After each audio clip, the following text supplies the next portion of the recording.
Sir यहाँ देखिए।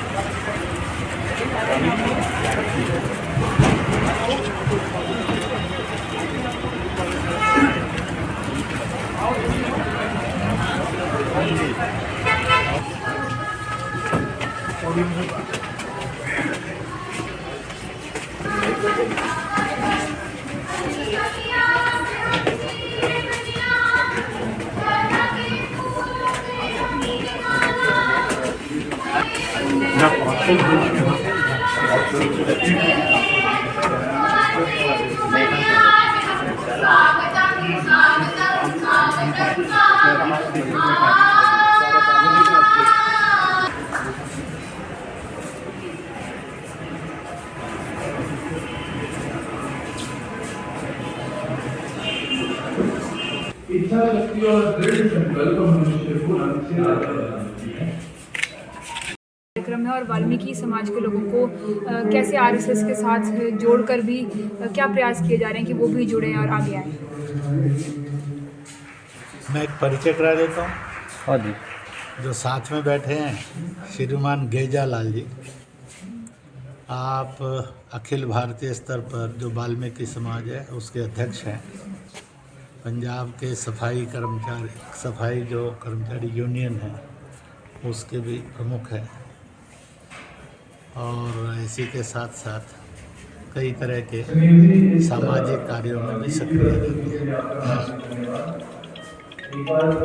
ऐसा है कि राष्ट्रीय स्वयंसेवक संघ का बहुत स्पष्ट मानना है, छुआछूत एक पाप है, अपराध है और अधर्म है।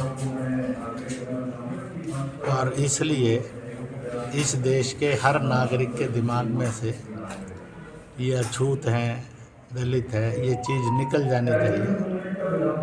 ना ये अपराधी है ना अधर्मी है, ये हमेशा धर्म के मार्ग पर थे। और इसलिए शरीर मन बुद्धि छुआछूत रूपी कोरोना जैसे वायरस से मुक्त होना इस कार्यक्रम का एक बहुत बड़ा उद्देश्य है। उसी के साथ साथ दूसरी बात ये भी है, कभी कभी बड़ी अपराधपूर्ण कथाएं चल पड़ती हैं। जैसे प्रभु राम के लिए चल पड़ता है कि वो शूद्रों को अनुष्ठान करने नहीं दिया था, ये पूर्णतः मन गढ़ंत है। इसी तरह से कई बार चल पड़ती है महर्षि वाल्मीकि, आदि कवि वाल्मीकि, भगवान वाल्मीकि, देव ऋषि वाल्मीकि, ब्रह्म ऋषि वाल्मीकि, रत्नाकर के नाम से। ये ऐसी कथाएं हैं जो विदेशियों ने, षड्यंत्रकारियों ने, धर्मांतरणवादी ताकतों ने, अलगाववादी ताकतों ने इतिहास के अंदर जोड़ी हैं। ये पूर्णतः असत्य थी, असत्य है और असत्य ही रहेगी। तो ये बात भी स्पष्ट सबके मस्तिष्क में बैठे। इसी के साथ साथ जब तक समाज के अंदर सामाजिक विषमता रहेगी, उनको ऊंचा उठाने के लिए फिर कुछ सुविधाएं दी जाना, इसके हम समर्थक थे, समर्थक हैं और समर्थक रहेंगे। जो कि सामाजिक विषमता यह एक रोग है, जिस रोग से भारत का मुक्त होना जरूरी है। इसी के साथ साथ समाज के अंदर जो गरीब है, दुखी है, पीड़ित है, कमजोर है, असहाय है, निर्बल है, उनको प्यार मिले, सम्मान मिले और सहयोग मिले। इसलिए रिस्पेक्ट फॉर ऑल के समाज, जो देव ऋषि कहिए, महर्षि कहिए, ब्रह्म ऋषि कहिए, आदि कवि कहिए, इनसे ऊपर उठकर भगवान के रूप में स्थापित थे, हैं और सदा रहेंगे। भगवान वाल्मीकि ने समाज को राम, रामायण और राम राज्य बताया। वो एक ऐसे महापुरुष हुए, एक ऐसे त्रिकालदर्शी हुए कि भगवान जिस रूप में अवतार लेने वाले हैं उनको पहले से उसका साक्षात्कार हो गया था। और जब कभी भी कोई कुरीति आई तो उन्होंने कहा था कि मैं जिस प्रभु को जानता हूँ वो ऐसा नहीं हो सकता। तो इस प्रकार से उनकी एक विशेषता थी, बड़ा करुणामयी उनका दिल और दिमाग था।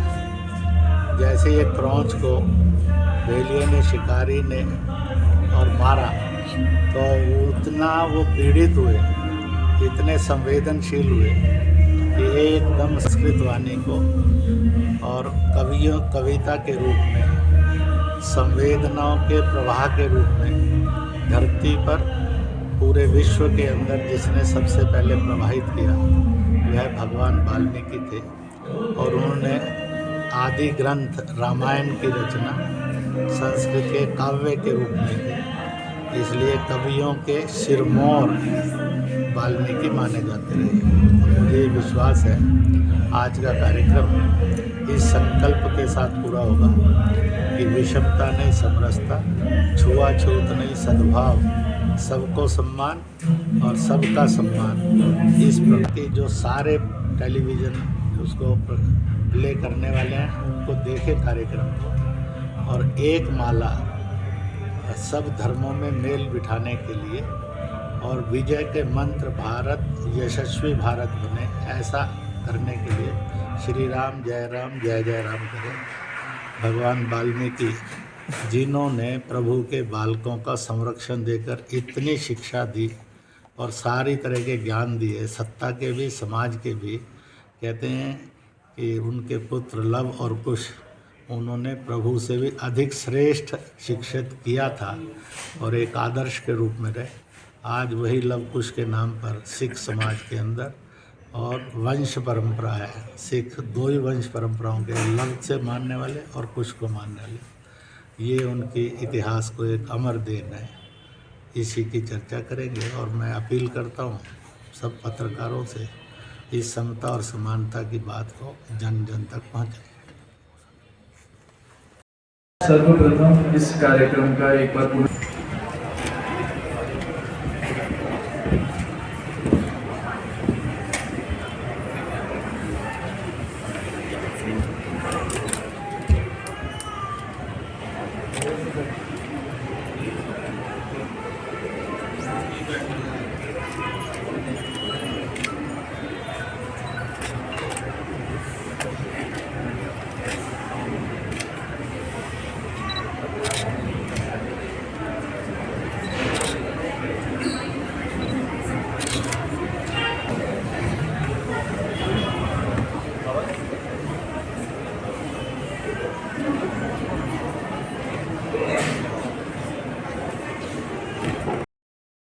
की भारत माता की वंदे वंदे।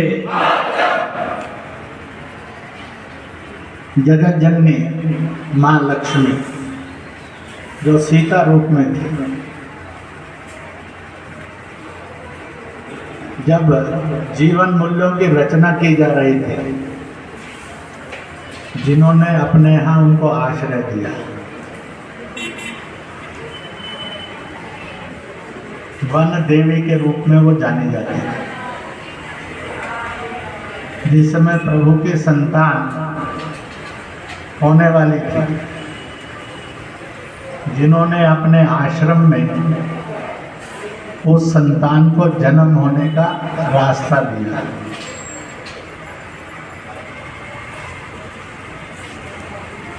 ऐसे महापुरुष कहिए, त्रिकालदर्शी कहिए, जितने भी विशेषण लगा दो कम पड़ेंगे, क्योंकि उनका जीवन किसी के विशेषण का मोहताज नहीं है, वो उन सबसे ऊपर है। संसार में जो लीलाएं होने वाली हैं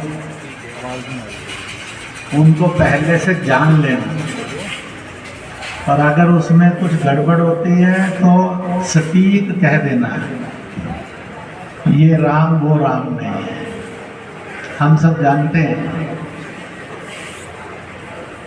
उनकी संतान लवकुश, उनकी पत्नी माता सीता, इनको अगर शरण नहीं मिलती तो रामायण पूरी नहीं होती। जब आया कि अश्वमेध यज्ञ करना तो अश्वमेध यज्ञ के अंदर राजा को धर्मपत्नी की जरूरत है। पत्नी तो वो परित्याग कर चुके थे, पर संकल्प था एक पति एक पत्नी व्रता रहूंगा। इसलिए समाज में आया कि जब पता भी नहीं है तो दूसरी शादी कर लो। तब उन्होंने आश्रम से उद्घोषणा की थी, अगर दूसरी शादी होती है वो राम अभी पैदा नहीं हुआ है, मैं उसके लिए प्रतीक्षा करूंगा कि वो पैदा हो। और इतिहास जानता है कि प्रभु ने सोने की स्वर्ण की माँ सीता की मूर्ति बनाकर अश्वमेध यज्ञ पूर्ण किया था।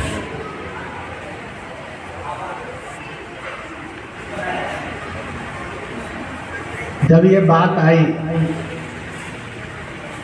कि समुद्र पार करके लंका पहुंचना है, समुद्र रास्ता नहीं दे रहा, राम क्रोधित हुए।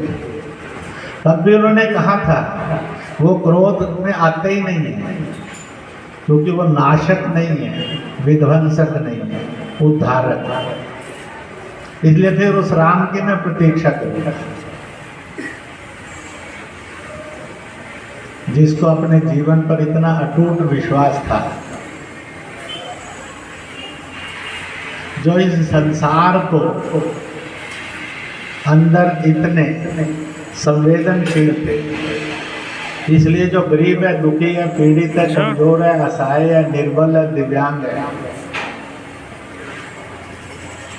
जिनका मन और मस्तिष्क उनके प्रति सम्मान से, प्यार से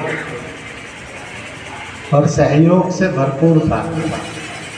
इसलिए जब एक बहेलिये ने तीर चलाया, पक्षी को तीर लगा, वो छटपटाकर धरती पर गिरा। तुरंत उनकी वेदनाओं में से कविता का जन्म हुआ, वह भी संस्कृत में कविता का जन्म हुआ। और इसलिए उन्होंने राम, रामायण और रामचरित संस्कृत कविता के अंदर लिखा। आप सब एक बात अच्छी तरह से जान सकते हैं, समझ सकते हैं, बाकी सब पढ़ाइयों के लिए, सभी व्यवसायों के लिए पढ़ाई है, पर कविता इसको सिखाने के लिए कोई पढ़ाई नहीं है दुनिया में, कोई संस्थान नहीं, यहाँ कवि तैयार होता है। इसलिए उन्होंने जो प्रथम कविता की रचना की, उसके बाद दुनिया के अंदर मानव जाति में एक परमानेंट आशीर्वाद उनके द्वारा हो गया ईश्वर का, और वह था कि कवि और कविता यह ईश्वरीय वरदान रहेगा। और इसलिए उस ईश्वरीय वरदान के प्रतीक कोई होंगे, महापुरुष कोई होंगे, साधक कोई होंगे, सरस्वती के बंधन कोई उतरते होंगे, तो उनके ऊपर सदा भगवान वाल्मीकि की कृपा रहेगी। वो नहीं होते तो जगत को राम नाम नहीं मिलता, वो नहीं होते तो जगत को राम राज्य नहीं मिलता, वो नहीं होते तो जगत को रामायण भी नहीं मिलती। परंतु कभी कभी कुछ लोग मूर्खताएं भी करते हैं। जब विदेशी आक्रांता बनकर आए, मुगलों के रूप में, ईसाइयों के रूप में, वो ब्रिटिश होंगे, यूनानी होंगे, इटालियन होंगे, फ्रेंच होंगे, आंग्ल होंगे, उन्होंने वो मुगल, तुर्क, तारतर होंगे, उन्होंने हमारे साथ एक बहुत बड़ा दुर्व्यवहार भी किया और उन्होंने मिश्रित किया भगवान स्वरूप में। रत्नाकर के नाम से एक अजीब सी कहानी घड़ दी, जो असत्य थी, असत्य है और सदा असत्य रहेगी।